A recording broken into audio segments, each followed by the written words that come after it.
Saya ingin Sidoarjo itu jadi kota yang pertama, daerah yang pertama, itu yang mampu nuntaskan sampahnya, Mbak. Artinya dengan segala macam terobosan-terobosan yang dilakukan tiada henti. Jadi kalau kita bicara problematika sampah di Indonesia ini, belum ada satupun daerah itu yang berhasil nuntaskan sampah. Sebenarnya kalau bicara sampah ini selesai, itu kan merubah sampah itu jadi apa dan bermanfaat untuk apa. Sidoarjo itu penduduknya itu 2,3 juta. Ada 18 kecamatan, 322 desa, ada 31 kelurahan. Kalau kita kumpulkan sampahnya se-Sidoarjo itu, totalnya itu Pak, sehari itu 1.200 ton. Dan semakin bertambahnya jumlah penduduk, maka semakin potensi sampahnya semakin bertambah. Tetapi kinerja persampahannya itu masih stuck. Makanya kita ada Jakstranas, kebijakan strategis nasional katanya persampahan, yang diharapkan nanti itu terjadi pengurangan signifikan. Tahun 2022 ini ditargetkan itu 25% sampah itu sudah bisa direduksi atau dikurangi. Nah, harapan kita nanti kalau bisa itu setiap hari itu ya bisa produksi sampah ini tidak sampai dibuang ke landfill tetapi sampai tuntas.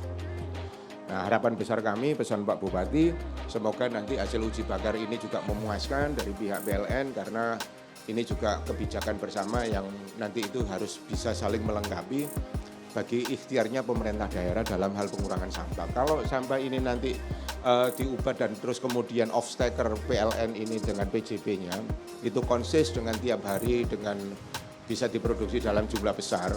Nah, ini juga akan jadi berkah bagi Sidoarjo.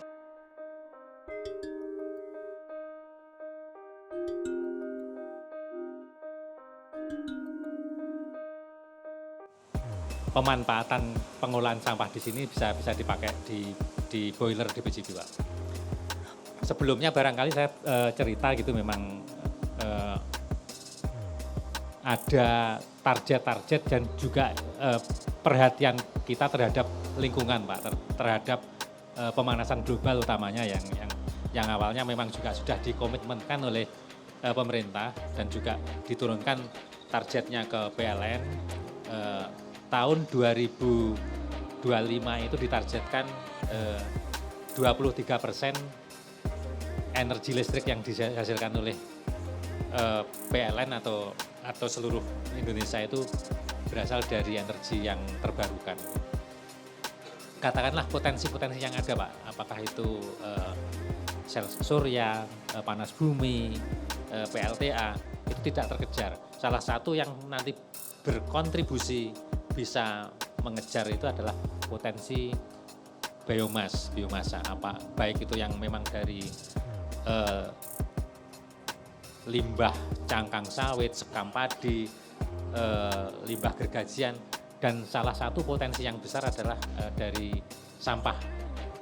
Tadi dalam pemanfaatan biomasa ini PJB yang termasuk yang pertama, Pak, yang diuji cobakan di Python. Harapan saya yang pada hari ini adalah masih uji coba, tetapi secara data teknis kalau campurannya itu 1% saja itu aman, Pak. Nanti mudah-mudahan akan kita validasi dengan uji bakar ini sehingga sebenarnya itu aman.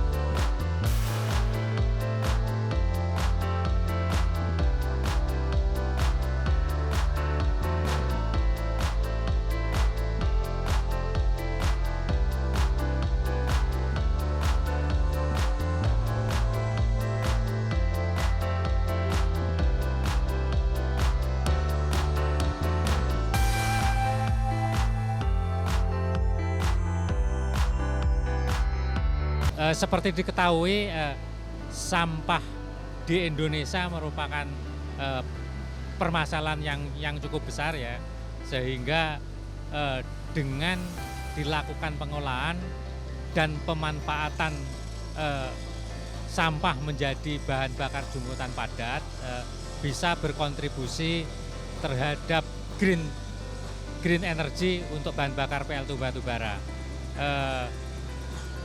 Harapan kita semua ini juga di dalam acara G20 nanti di Bali ini juga bisa mendapatkan support dari negara-negara lain yang bergabung di dalam G20 ini di dalam mengatasi sampah di Indonesia. Dan di TPA Jabon ini salah satu pilot project pengujian yang dilaksanakan oleh PJB digunakan di PLTU Tanjung Awar-Awar.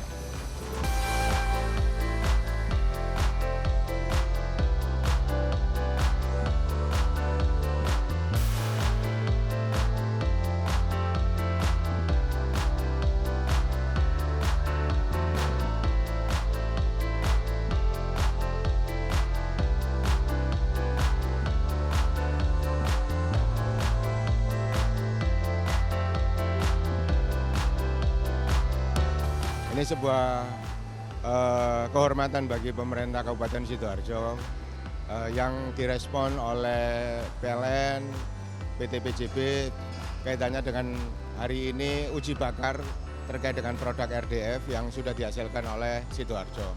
Kalau ini nanti dari uji bakar berhasil dan terus kapasitas bisa ditingkatkan, maka sampah kami ini akan selalu semakin berkurang dalam jumlah yang sangat signifikan. Nah, dengan nanti adanya terobosan keras seperti ini, dengan gayung bersambut, dengan apa yang diharapkan dari PLN untuk pengurangan nanti itu bahan bakar dari batu bara, nanti dengan co-firing dengan yang namanya RDF, ini akan menjadi sebuah berkah ya. Jadi intinya bahwa pemerintah Kabupaten Sidoarjo itu sangat berterima kasih kepada pihak PLN yang mempercayai kami untuk uji bakar yang pertama. Ya, sukses selalu untuk PLN dan nanti untuk energi berkelanjutan bisa terus disediakan.